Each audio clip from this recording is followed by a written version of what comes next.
अस्सलाम वालेकुम।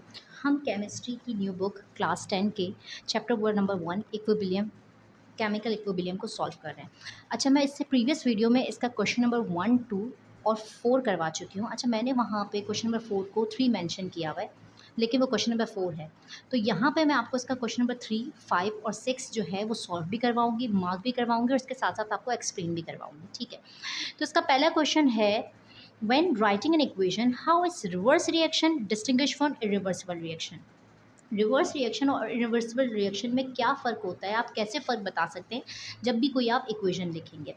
तो हम इसको समझते हैं।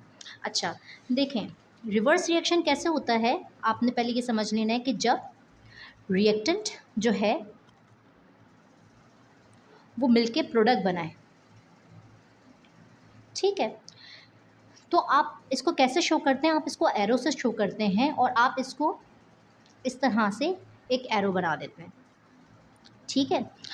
अच्छा, अगर आपका रिएक्शन जो है वो रिएक्टेंट से प्रोडक्ट बनाता है और प्रोडक्ट दोबारा से रिएक्टेंट बना सकता है, आपने इसको डबल एरो से शो किया, तो ऐसे रिएक्शन को हम कहते हैं रिवर्सिबल रिएक्शन। यानी कि आपका रिएक्टेंट प्रोडक्ट बना सकता है और प्रोडक्ट जो है वो वापस रिएक्टेंट बना सकता है। तो आप इसको इस तरह से शो करेंगे कि रिएक्टेंट प्रोडक्ट बन गया, प्रोडक्ट रिएक्टेंट बन गया, और इस तरह के रिएक्शन को हम क्या कहते हैं? रिवर्सिबल रिएक्शन, ठीक है?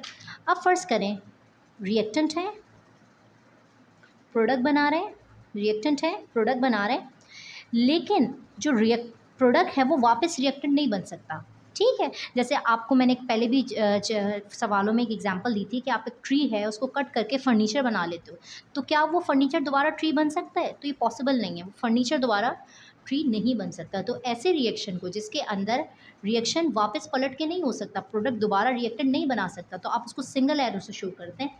तो ऐसे रिएक्शन को हम कहते हैं इरिवर्सिबल रिएक्शन। ऐसे रिएक्शंस को हम इरिवर्सिबल रिएक्शन कहते हैं, ठीक है जी। तो ये तो इसकी एक्सप्लेनेशन हो गई। अब हम इसको मार्क कर लेते हैं। आप इस क्वेश्चन के आंसर को मार्क करने के लिए अपनी बुक के पेज नंबर 3 पे आ जाइए।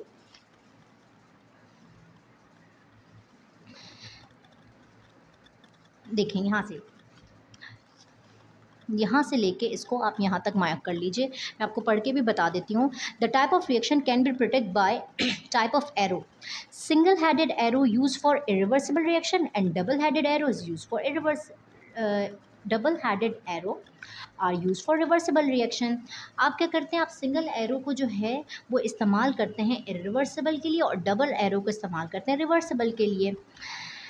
अच्छा, इरिवर्सिबल रिएक्शन के बारे में मजीद ये हमें एक्सप्लेन कर रहे हैं, that never goes to completion. अच्छा, ये बात अब गौर से सुनिए। कह रहे हैं जो इरिवर्सिबल रिएक्शन है ना वो कभी भी कंप्लीट नहीं होते। क्यों? देखें, रिएक्टेंट प्रोडक्ट बना, प्रोडक्ट को दोबारा रिएक्टेंट बना लें। जैसे आप आइस क्यूब्स ले लें, आइस क्यूब्स को आपने पानी में कन्वर्ट किया, पानी को दोबारा आइस क्यूब्स बना लें, आइस क्यूब्स को पानी, पानी को आइस क्यूब्स, ऐसे चलता रहेगा। हाँ, आप वो ग्लास पानी का पी के ख़त्म कर लें तो रिएक्शन ख़त्म हो जाएगा, लेकिन अगर आप उसको नहीं करते तो रिएक्शन तो चलता रहेगा। तो इसलिए इसमें बताया हुआ है कि ऐसे रिएक्शन कभी भी कंप्लीट नहीं होते।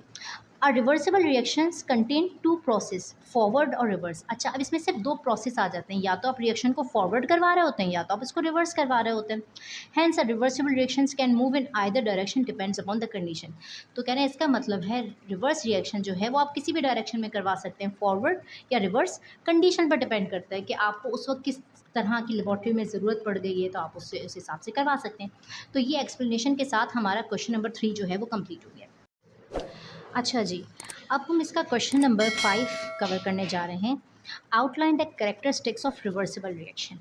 अच्छा जी, आपको मैं एक तरीका बता देती हूँ। इसमें 5 और 6 में आप देखें, अगर 6 क्वेश्चन पढ़ते हैं हम, distinguish between reversible and irreversible reaction. आपको कहा जा रहा है रिवर्सिबल और इरिवर्सिबल रिएक्शन के बीच में फ़र्क करें। तो अगर आप ये डिफरेंस याद कर लेते हैं तो देखिए इसमें ऑटोमेटिकली क्वेश्चन नंबर 5 कवर हो रहा है, क्योंकि वो रिवर्सिबल रिएक्शन के आपको कैरेक्टरिस्टिक्स कह रहा है करने के लिए। तो अगर आप इसका डिफरेंस याद कर लेते हैं तो एक तरह से ये एक ही सवाल में दोनों सवाल आपके कवर हो जाएंगे, आपको अलग से कुछ नहीं याद करना पड़ेगा। तो मैं आपको क्वेश्चन नंबर 6 का जवाब बता रही हूँ और इसी में मैं आपको 5 का जवाब भी बताती हूँ।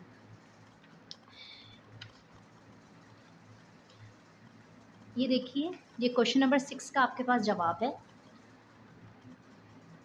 आप लोग इसका चाहें तो स्क्रीनशॉट ले सकते हैं। रिवर्सिबल रिएक्शन और इरिवर्सिबल रिएक्शन के बीच में मैंने आपको डिफरेंस बताया हुआ है। आइए इसको एक्सप्लेन करते हैं। It can be reverse under suitable condition. आप इसको सुटेबल कंडीशन के तरीके से रिवर्स करवा सकते हैं। मतलब आप टेम्परेचर, प्रेशर इन सबको कंट्रोल करके आप चाहें तो इसको रिवर्स करवा सकते हैं। जैसे आपने आइस क्यूब से पानी बनाया और आप चाहते हैं कि वो पानी जो है वो दोबारा आइस क्यूब बना दे, तो आप क्या करेंगे? टेम्परेचर डिक्रीज़ कर देंगे। तो आप इसको रिवर्स करवा सकते हैं ना। लेकिन इरिवर्सिबल रिएक्शन को जो है आप कभी भी रिवर्स नहीं करवा सकते। It can not be reverse. For example, आप एक कोयला लें और आप उसको जला दें। अब क्या आप राख को दोबारा कोयला बना सकते हैं? बिल्कुल भी नहीं। तो कंबशन क्या हुआ? एक इरिवर्सिबल रिएक्शन हुआ। नेक्स्ट देख लेते हैं। रिवर्सिबल रिएक्शन में both forward and backward reaction take place simultaneously. इसमें दोनों तरह से रिएक्शन करवा सकते हैं। आप फॉरवर्ड चाहें तो फॉरवर्ड करवाएं, रिवर्स चाहें तो रिवर्स करवाएं। जैसे कि मैं आपको पहले समझा चुकी थी कि रिएक्टेंट से प्रोडक्ट बनवाएं तो ये फॉरवर्ड होता है, प्रोडक्ट से दोबारा रिएक्टेंट बनाएं तो ये रिवर्स करवाएं तो ये बैकवर्ड होता है। तो रिवर्स रिएक्शन में आप ये दोनों ही काम करवा सकते हैं। लेकिन इरिवर्सिबल रिएक्शन जो है वो सिर्फ फॉरवर्ड चलता है। मतलब आप उसको रिएक्टेंट से प्रोडक्ट तो बना सकते हैं लेकिन दोबारा प्रोडक्ट से रिएक्टेंट नहीं बना सकते। It attains equilibrium, it does not attains equilibrium. अच्छा, रिवर्सिबल रिएक्शन में एक वक्त आता है जब आप में इक्विबिलियम आ जाता है रिएक्शन में। इक्विबिलियम क्या होता है बेटा? कि आपका जो प्रोडक्ट है और रिएक्टेंट है उसकी क्वांटिटी बराबर हो जाए। आपके प्रोडक्ट की क्वांटिटी, जैसे कि मैंने आपको दिखाया था यहाँ पे कि फॉर एग्जांपल एक 4 kg का आपका रिएक्टेंट है, वो हाफ रह गया 2 kg और उसने 2 kg प्रोडक्ट बना लिया, तो दोनों बराबर हो गए 2 kg। तो ये क्या कहलाती है? ये एक इक्विबिलियम कंडीशन कहलाती है और ये सिर्फ रिवर्सिबल रिएक्शन में आती है, इरिवर्सिबल में नहीं आती। इरिवर्सिबल में क्या होता है? आपका रिएक्टेंट जो है वो कम्प्लीटली ख़त्म होकर प्रोडक्ट बन जाता है। जैसे कि कोयला, मैंने आपको एक एग्जांपल बताई। तो कोयले को अगर आप बर्न करते हैं तो वो कम्प्लीटली जो है वो ख़त्म हो जाएगा, वो रिएक्शन रुकेगा नहीं। यही इसका फोर्थ पॉइंट है। The reactant can not be completely convert into product. Reactant जो है वो कभी भी कम्प्लीटली प्रोडक्ट नहीं बनता। आप दोबारा से प्रोडक्ट को रिएक्टेंट बना सकते हैं। इसमें क्या होता है?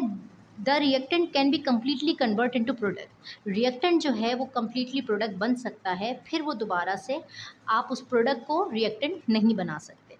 अच्छा, इसमें हमने क्वेश्चन नंबर 3, 5, 6 कंप्लीट कर लिया। इंशाल्लाह नेक्स्ट वीडियो के अंदर हम क्वेश्चन नंबर 7, 8, 9 और 10 को डिस्कस करेंगे।